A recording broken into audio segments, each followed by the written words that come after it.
Hello students, हमने कल आपको जनसंचार के बारे में बताया था इसके पहले वाले वीडियो में। तो एक बार हम रिवाइज कर लेते हैं कि जनसंचार का अर्थ होता है जन मतलब लोग और संचार का अर्थ होता है विचारों का आदान प्रदान। जब लोगों के बीच यानी लोगों के समूह में उनके महत्व की बहुत ही महत्वपूर्ण बातें, जो बहुत सारे लोगों के काम की बातें हों, वो जनसंचार कहलाती हैं। कल मैंने आपको बताया था। इसके बाद आज हम आप समझेंगे कि जनसंचार के कौन कौन से माध्यम थे। तो वो भी बताए थे कि जनसंचार के माध्यम तरीके थे दो प्रकार। पहले परंपरागत तरीके से समझाया जाता था, जिसमें कठपुतली नृत्य और मंच और नाटक, नुक्कड़ नाटक इत्यादि के जरिए लोगों तक अपनी बातें पहुंचाई जाती थी। लोगों तक उनके अधिकारों और उनके कर्तव्यों और उनके जागरूकता संबंधी विचार उन तक पहुंचाए जाते थे, लोगों को जागरूक किया जाता था। और आज क्या तरीका है? आधुनिक तरीका है। तो आज आधुनिक माध्यम है। और आधुनिक माध्यम में कितने माध्यम हैं? तो जनसंचार के माध्यम में हम आधुनिक माध्यम में आज देखेंगे। परंपरागत देख चुके थे, अब हम आज आधुनिक माध्यम देखेंगे। आधुनिक माध्यम में कौन कौन से माध्यम हैं जो जनसंचार में प्रसिद्ध है?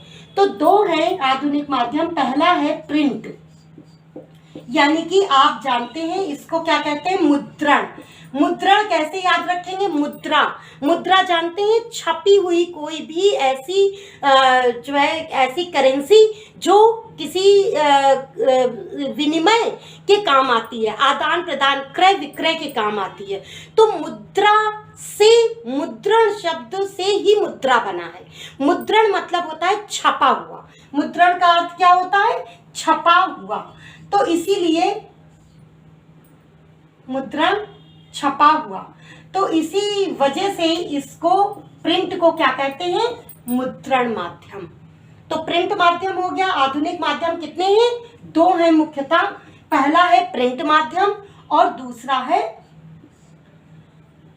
कौन सा है? इलेक्ट्रॉनिक। दूसरा कौन सा है? इलेक्ट्रॉनिक। सब लोग जानते हैं। अगर हम आपसे पूछें कि इलेक्ट्रॉनिक माध्यम कौन कौन से हैं, तो सब बताएंगे।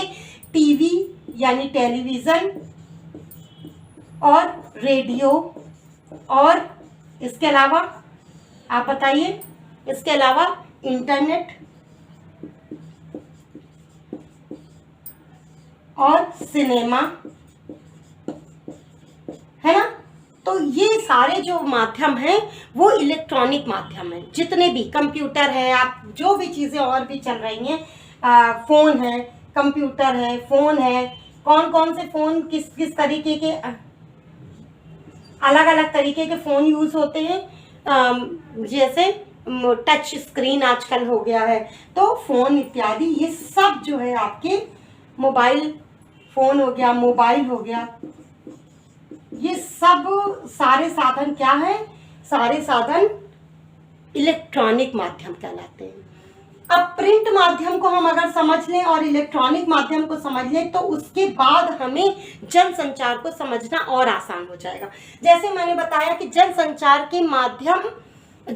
पहले तो जब नहीं था, इलेक्ट्रॉनिक या आधुनिक माध्यम नहीं थे, तो परंपरागत तरीके से, वो परंपरागत तरीके तो पूर्णतया खत्म हो चुके हैं, समाप्त हो गए। अब हमारे आधुनिक माध्यम आए। आधुनिक माध्यम में दो प्रकार के माध्यम। सबसे पहले आया था प्रिंट माध्यम। प्रिंट का आविष्कार 1450 में ब्रिटेन के जर्मनी के गुटेनबर्ग ने किया था प्रिंट माध्यम का आविष्कार, प्रिंटर का आविष्कार, जो जर्मनी में हुआ था सबसे पहले। तो उसके बारे में हम आगे विस्तार से पढ़ेंगे कि प्रिंट माध्यम में और कौन कौन सी चीजें हैं। आज हम प्रिंट माध्यम के जैसे इलेक्ट्रॉनिक माध्यम के बारे में जाना कि ये चीजें हैं, तो प्रिंट माध्यम में कौन कौन सी चीजें आती हैं। प्रिंट माध्यम में आपके आते हैं समाचार पत्र और पत्रिकाएं, यानी कि मैगजीन, फोल्डर, पैम्फलेट इत्यादि। तो आज के लिए बस इतना ही। हम आगे प्रिंट माध्यम और इलेक्ट्रॉनिक माध्यम को विस्तार से पढ़ेंगे। इनके एक एक शब्द, जनसंचार में कौन कौन से शब्द प्रयोग किए जाते हैं। प्रतिदिन मैं आपको कुछ ना कुछ इसके माध्यम से बताते रहूंगी, ताकि आपका जनसंचार विषय पूरी तरह से तैयार हो जाए। पढ़ते रहिए, मुस्कुराते रहिए। आपका दिन शुभ हो।